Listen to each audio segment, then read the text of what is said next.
నమస్తే, welcome to our channel. మన భారతదేశ చరిత్ర ఎంతో గొప్పదైంది మరియు విశిష్టమైనది. అయితే మన చరిత్రను తీసుకుంటే ఎక్కువగా రాజులు రాజ్యాలే గుర్తొస్తాయి. అయితే ఆ రోజుల్లో రాజులు రాజ్యాలను ఆక్రమించడం కోసం ఎన్నో గొప్ప యుద్ధాలే జరిగాయని చెప్పుకోవచ్చు. అలాంటి గొప్ప యుద్ధాలు, అదేవిధంగా ముఖ్యమైన యుద్ధాల్లో ఒకటి కళింగ యుద్ధం. ఈ కళింగ యుద్ధం ఏకంగా అశోక చక్రవర్తినే మార్చేసింది. మరి అలాంటి కళింగ యుద్ధానికి సాక్షిభూతమే ప్రస్తుతం నేను ఉన్నటువంటి ఈ ప్రాంతం. చూస్తున్నారు కదా, నా వెనుక ఉండేటటువంటి స్తూపం ఏదైతే ఉందో అది కళింగ యుద్ధానికి ప్రతీకగా నిలుస్తుందని చెప్పుకోవచ్చు. ఇప్పుడు ఉండేటటువంటి ఒడిస్సా ధౌలి అనేటటువంటి ప్రాంతంలో ఉండేటటువంటి దయా నది ఒడ్డున ఒకప్పుడు కళింగ యుద్ధం జరిగింది అని మన యొక్క చరిత్ర చెప్తుంది. అయితే అసలు ఈ కళింగ యుద్ధం జరగడానికి కారణాలేంటి, అదేవిధంగా ఈ కళింగ యుద్ధం ఎందుకు జరిగింది, యుద్ధం తర్వాత అశోక చక్రవర్తి ఎందుకు తన మనసును మార్చుకున్నారు, ఈ విషయాలన్నీ కూడా ఇప్పుడు నేను చెప్పే ప్రయత్నం చేస్తాను. సో వీడియో మొత్తం స్కిప్ చేయకుండా చూడొచ్చు. సో ఒక్కసారి చూడొచ్చు. ఈ చరిత్ర తెలుసుకోవడం కోసం చాలామంది టూరిస్టులు ఇక్కడికి వస్తున్నారు. సో చుట్టుపక్కల వాళ్ళే కాదు, ఎంతో దూర ప్రాంతాల నుంచి వచ్చిన వాళ్ళు కూడా తప్పనిసరిగా ఇక్కడికి వచ్చి ఈ స్తూపం ఏదైతే ఉందో ఈ స్తూపాన్ని దర్శించుకొని వెళ్తున్నాము అంటున్నారు. అయితే మనం చరిత్రను ఒకసారి తీసుకున్నట్లయితే ఒకసారి మొత్తం మనం చూపిస్తాను. ఫస్ట్ నది పరివాహక ప్రాంతాన్ని చూద్దాము, దాని తర్వాత మనం చరిత్రను తెలుసుకుందాం.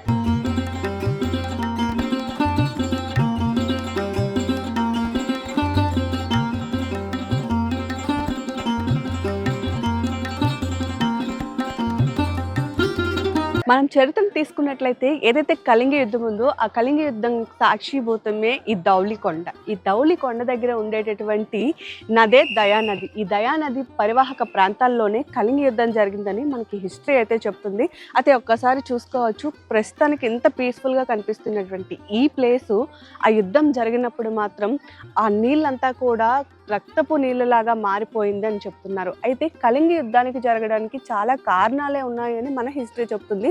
అందులో మనం తీసుకున్నట్లయితే రాజకీయ కారణాలు, అదేవిధంగా ఆర్థిక కారణాలు కూడా ఉన్నాయి అని చెప్తున్నారు. కళింగ సామ్రాజ్యానికి, అదేవిధంగా మౌర్య సామ్రాజ్యానికి జరిగిన యుద్ధమే ఈ కళింగ యుద్ధం. ఈ కళింగ యుద్ధంలో మనం చూసుకున్నట్లయితే మౌర్య సామ్రాజ్యానికి అప్పుడే నాయకత్వం వహించినటువంటి అశోక చక్రవర్తి ఈ కళింగ యుద్ధాన్ని ప్రారంభించారట. అయితే ఆయన ఈ రాజ్యాన్ని ఆకర్షించడానికి ఈ రాజ్యంలో చాలా వరకు చాలా కారణాలే ఉన్నాయని చరిత్ర చెప్తుంది. కళింగ సామ్రాజ్యం ఒకప్పుడు చాలా సిరి సంపదలతో ఉండేదంట. అంతేకాదు ఇక్కడ ఉండేటటువంటి ప్రజలు చాలా తెలివైన వారు. అంతేకాదు చాలా రకాలైనటువంటి సంపదలకు ఇక్కడ ఉండేటటువంటి ప్రాంతం చాలా అనువుగా ఉండేదని చెప్తున్నారు. అయితే ఈ కారణాన్ని బేస్ చేసుకునే అప్పట్లో రాజులు రాజ్యాన్ని ఆక్రమించుకునేవారు. కాబట్టి ఆ కారణాన్ని అనువుగా తీసుకొని మౌర్యులు ఇక్కడ ఉండేటటువంటి కళింగ రాజ్యాన్ని సొంతం చేసుకోవాలి అనుకున్నారు. అయితే దీనిలో భాగంగానే ఈ కళింగ యుద్ధం మనకి జరిగింది. మనం ఈ యుద్ధం జరిగినటువంటి చరిత్రను తీసుకున్నట్లయితే యుద్ధం దాదాపు అప్పుడు ఉండేటటువంటి పెద్ద యుద్ధాల్లో ఒక పెద్ద యుద్ధం, అదేవిధంగా రక్తపాతం జరిగినటువంటి యుద్ధం, అదేవిధంగా ఎక్కువ హింసను కూడా చూపించినటువంటి యుద్ధంలో ఒకటిగా ప్రస్తుతం మనం హిస్టరీలో అయితే చదువుకుంటున్నాం.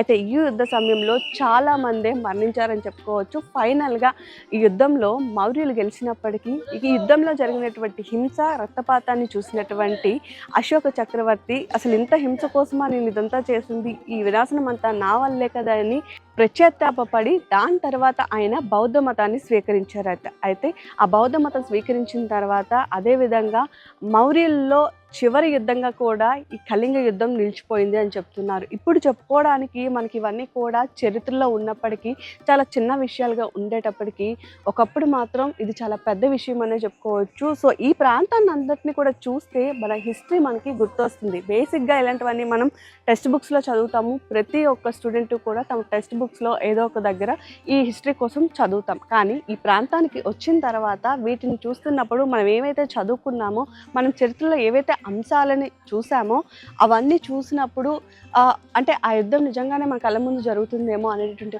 అనుభూతి కలుగుతుంది. అయితే ప్రస్తుతం ఇలాంటి స్పాట్స్ని చాలా వరకు మనకి టూరిస్ట్ ప్లేసెస్గా మార్చారు. కాబట్టి ఈ కళింగ యుద్ధం జరిగినటువంటి ప్లేస్లో కూడా ఒక స్తూపాన్ని నిర్మించి ఇది కూడా ఒక గొప్ప టూరిస్ట్ ప్లేస్గా అయితే మార్చడం జరిగింది. సో అందుకే ఇక్కడ చూస్తున్నాం కదా, చాలామంది టూరిస్టులు ఇక్కడికి వచ్చి వారు వీటిని చూసి ఈ హిస్టరీ కోసం తెలుసుకుంటున్నారని కూడా చెప్పుకోవచ్చు. ప్రస్తుతం అయితే ఈ కళింగ యుద్ధం జరిగినటువంటి ప్రాంతం మాత్రం ఒక పర్యాటక కేంద్రంగా వెళ్తుందని చెప్పుకోవచ్చు. అయితే ప్రస్తుతం చాలా మంది టూరిస్టులు కూడా ఇక్కడికి వస్తున్నారు. అసలు ఇక్కడికి వచ్చేటటువంటి టూరిస్టుల యొక్క అనుభవాలు ఏంటి, వాళ్ళ అనుభూతి ఏంటి, అసలు వాళ్ళకి ఏమనిపిస్తుంది ఒకసారి అడిగి తెలుసుకునే ప్రయత్నం చేద్దాం. సార్ నమస్తే, మీ పేరు? పేరు భిక్షపతి అమ్మ. మీరు ఎక్కడి నుంచి వచ్చారు? హైదరాబాద్ నుంచి. హైదరాబాద్ నుంచి వచ్చారు. సో చరిత్రలో ఈ కళింగ యుద్ధం జరిగిన ప్లేస్కి చాలా ప్రాధాన్యత ఉంది. సో మీరు ఆల్రెడీ దీనికోసం తెలిసి ఉంటుంది, మీకేం తెలుసు? కళింగ దేశం రాదు ఇంతకుముందు మాకు తెలుసు, స్కూల్లో చదివింది అదొకటి. దానికోసం ఇక్కడ ఉందని మేము గుడికి వచ్చాము వేరే దగ్గర. ఇక్కడ ఉంది, ఇది కూడా చూసామని మా ఫ్యామిలీతో అందరం కలిసి వచ్చాము. చాలా బాగుంది, చాలా మంచిగా అనిపించింది, హ్యాపీగా ఉంది, ఇక్కడ సంతోషం అనిపించింది ఇది గుడి చూసి. అది అమ్మ. ఇప్పుడు ఇంత ప్రశాంతంగా మనందరికీ కనిపిస్తున్న ఈ ప్రాంతం కొన్ని వేల సంవత్సరాల క్రితం యుద్ధ భూమిగా ఉండేది. సో మనం చాలా వరకు చదివాం కూడా, చరిత్ర కూడా దీనికి సాక్షిభూతంగా ఉంటుంది. రక్తం కూడా ఏరులై పారినటువంటి పరిస్థితి. సో అశోకుడినే మార్చినటువంటి యుద్ధం ఇది. ఏమంటారు ఆ యుద్ధం? అవునమ్మా, ఈ యుద్ధం అంటే ఇంకా రక్తం ఏరులే పారింది అంటారు, చెప్తే మనము అంటారు. ఇక మనకు దాని విషయం తెలియదు, కాకపోతే ఇక మనము చెప్పేది ఏం లేదు ఇక దాని విషయంలో. అంటే ఈ పక్కనే ఉన్న దయానది ఒడ్డునే ప్రస్తుతం ఇదంతా జరిగింది. సో ఈ నది ఒడ్డును చూస్తే ఆ చరిత్ర మీకు గుర్తు వస్తుంది కదా, చూస్తేనే మనకు చదువుకున్నాము, చిన్న ఉన్నప్పుడు చదువుకున్న బుక్లలో ఉన్నాయి కదా, అవి గుర్తుకు వస్తాయి. కానీ ఇకోసం హ్యాపీగా ఉందాము, చాలా సంతోషంగా ఉంది, ఫ్యామిలీతో అందరం కలిసి వచ్చాము. సో ఇప్పుడు ఉన్నటువంటి జనరేషన్ కానివ్వండి, చదువుకుంటున్నటువంటి పిల్లలు కానివ్వండి, ఇలాంటి ప్లేసెస్ని విజిట్ చేయాలి అంటారు? చేయాలండి. చేస్తే మన చరిత్ర మనం ఎందుకంటే వాళ్ళకి చెప్పడానికి ఉంటుంది, వాళ్ళకి చెప్తే వాళ్ళకు కూడా తెలుస్తుంది కదా. వాళ్ళకి చెప్పాలి మన చరిత్ర ఇట్లా ఉంది, ఇంత మూల ఇట్లా ఉంది, యుద్ధం చేసి ఇవన్నీ జరిగినాయి కదా, వాళ్ళకి చెప్తేనే వాళ్ళకు కూడా అర్థమవుతుంది. చెప్తానికి ఎందుకు బాగుంటుంది. మా పిల్లల్ని కూడా తీసుకొని వచ్చాను, ఎందుకంటే చూపిద్దాం చెప్దామని. సార్ మీ పేరు? నేను వెంకటస్వామి అనేసి, మేము ఫ్యామిలీ బెంగళూరు నుండి వచ్చినాం మేడం. సార్ బెంగళూరు నుంచి వచ్చారు. సో మనకి కళింగ యుద్ధం మనం హిస్టరీలో చాలా చూసాము, చాలా నేర్చుకున్నాము. సో ఆ హిస్టరీ మీకు తెలుసా అండి? అవును తెలుసు, మేము పుస్తకాల్లో చదివాము. డిగ్రీ వరకు కూడా మేము పుస్తకాల్లో చదివాము. కళింగ వారి నుండి దాని నుండి ఏమేమి బదలావణ అయింది, ఇది ప్రపంచంలోనే ఏమేమి మార్పులు వచ్చింది అంతా కూడా మాకు తెలిసింది. సో దాని నుండి అశోక చక్రవర్తి అయింటే కూడా ఇన్ని యుద్ధాలు గెలిచి దక్షిణాది ప్రాంతాల్లో కూడా రాజ్యం విస్తరణ చేసిన కూడా, రాష్ట్ర విస్తరణ చేసిన కూడా ఆయన ఈ కళింగ వారిలో మానసికంగా చాలా కృంగిపోయినాడు. సో పోయిన తర్వాత అంతమంది చనిపోయారు, రక్తపాతం అయింది.